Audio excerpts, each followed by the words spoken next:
राधे राधे, जय श्री कृष्णा। तुलसी माला किन व्यक्तियों को पहननी चाहिए, सुहागिन महिला पहने या नहीं, और साथ ही गृहस्थ जीवन में जैसे शारीरिक संबंध के दौरान, मासिक धर्म में प्याज लहसुन तामसिक चीज़ें खाते हैं और जो है शौच इत्यादि के दौरान हमें तुलसी माला पहननी चाहिए या नहीं, ध्यान से सुने। बहुत श्रेष्ठ अति उत्तम जानकारी इस वीडियो में आपके लिए है। कब आपको तुलसी माला पहननी चाहिए, कब उतारनी चाहिए, पूरी श्रेष्ठ जानकारी है। किस तरह से तुलसी माला धारण की जाती है ताकि सुंदर श्रेष्ठ परिणाम मिले, आइए जानते हैं। देखिए, तुलसी माला सबसे श्रेष्ठ है, यह भगवान का आशीर्वाद है। स्वयं तुलसी जी हम गले में धारण करते हैं। तुलसी की जो सूखी लकड़ियां होती है उन्हें काट कर शुद्धता के साथ तुलसी की माला तैयार की जाती है। यह सौभाग्य है जब भगवान हमें प्रेरित करते हैं, हमारे मन से आवाज़ आती है कि तुलसी माला मैं धारण कर लेती हूँ। यह साक्षात ओमकार रूप में भगवान जी हमारे मन मस्तिष्क में है, वह किसी न किसी तरह से माध्यम के रूप में हमें तुलसी माला प्रदत्त कराते हैं और हम उन्हें गले में धारण करते हैं। तो यह एक श्रेष्ठ ट्रेडमार्क की तरह हो जाता है कि हम श्री नारायण के भक्त हैं। हालांकि महादेव के भक्त या अन्य संप्रदाय को मानने वाले भक्त भी तुलसी माला धारण कर सकते हैं, ऐसा कोई दोष नहीं है। सामान्य पूजा पाठ करने वाले सभी व्यक्तियों को, सनातनी को आवश्यक रूप से तुलसी माला धारण करनी चाहिए, इसका कोई दोष नहीं है। ऐसा ना सोचे कि मैं महादेव की पूजा करता हूँ या मैं माता रानी का भगत हूँ तो मैं तुलसी माला नहीं पहन सकता, ऐसा कुछ भी नहीं है। सामान्य रूप से यह प्रभु की एक असीम कृपा के लिए हम तुलसी माला धारण करते हैं। सामान्य रूप से पंच देवी देवता की पूजा करने वाले व्यक्तियों को भी तुलसी माला धारण करनी चाहिए। ऐसा नहीं है कि आप सिर्फ आराध्य श्री नारायण को मानते हैं तभी तुलसी माला पहने, ऐसा नहीं है। सब पंचदेवी देवता जो पूजा करते हैं, गृहस्थ जन होते हैं, उन सभी को तुलसी माला धारण करनी चाहिए। हालांकि जो वैष्णव जन होते हैं, श्री नारायण को अपना इष्ट मानते हैं, वह तो धारण करते ही हैं, उसके साथ साथ सभी को तुलसी माला धारण करनी चाहिए।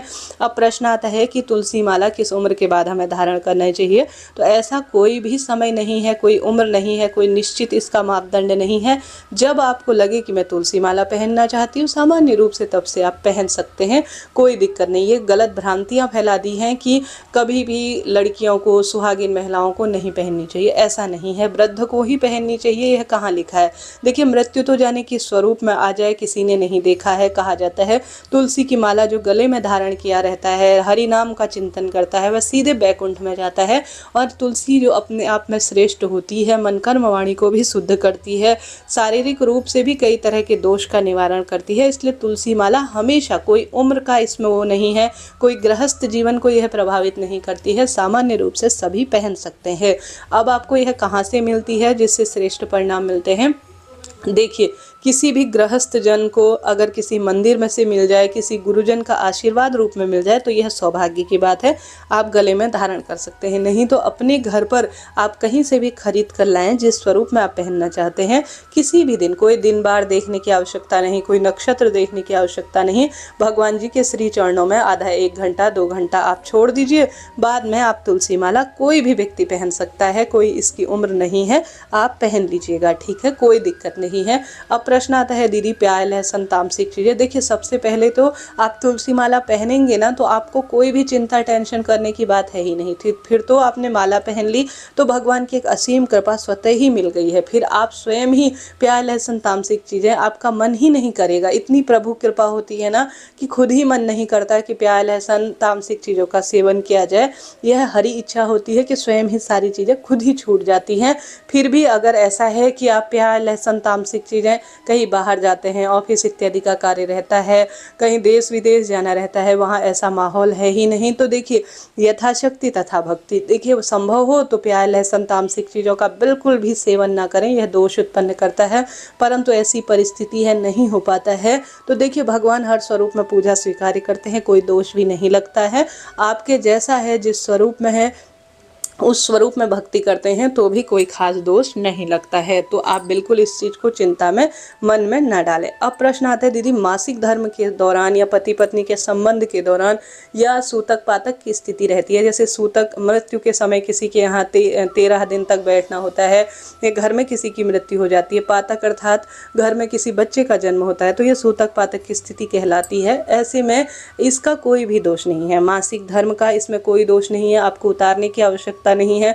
आप लेड बाथ जाते हैं तो भी उतारने की आवश्यकता नहीं है। सूतक पातक की स्थिति में भी यह अशुद्ध नहीं होती है।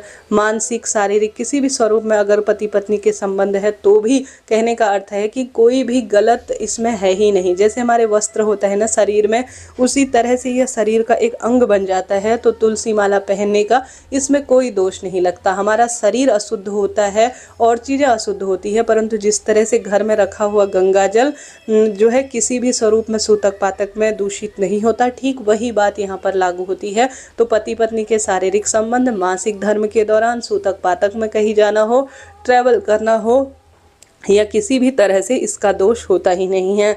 तो बिल्कुल चिंता टेंशन न करें। आप चाहें तो आपकी इच्छा नहीं करती है, आप पति पत्नी के संबंध के दौरान या मासिक धर्म के दौरान इसे खोलकर अलग रखना चाहते हैं तो निश्चित रूप से आप रख सकते हैं, यह आपकी इच्छा है। नहीं तो जिस तरह से गंगाजल किसी सूतक पातक में खराब नहीं होता है ना, घर में रखा हुआ वर्षों तक हमारे साथ रहता है और उस पर कोई दोष नहीं लगता है, वैसे ही तुलसी माला है। तो तुलसी माला में कभी भी किसी भी तरह का कोई दोष नहीं लगता है। तो आप बिल्कुल चिंता टेंशन बिल्कुल भी ना करें, ठीक है। अब आपको तुलसी माला पहनकर ज़्यादा से ज़्यादा नाम जाप करना है, हरि कीर्तन करना है, और यह आपको भगवान ने चुना है। कई लोगों के मन कर्म जो है इतनी श्रेष्ठता के रूप में अनुमति देते ही नहीं है, न तो मन भागीदार रहता है, न तन भागी रहता है, नहीं जो है कभी ऐसा मौका मिलता है कि तुलसी माला धारण कर सके। अगर आपको किसी ने यह प्रसाद स्वरूप दी है, गिफ्ट किसी ने दिया है, किसी स्वरूप में आपके मन से आवाज़ आती है कि मैं तुलसी माला धारण कर सकती हूँ, तो भगवान द्वारा आपको चुना गया है। तो कभी चिंता टेंशन ना करें, तुलसी माला पहनिए और ऐसा ना सोचे कि कहीं गर्भवती महिला हूँ या मैं सुहागिन महिला हूँ, अपने पति के साथ मैं सारे कार्य करती हूँ तो फिर भी कोई इसका दोष नहीं है। सामान्य सरल तरीके से यह पति का सौभाग्य बढ़ाने वाले कार्य होते हैं।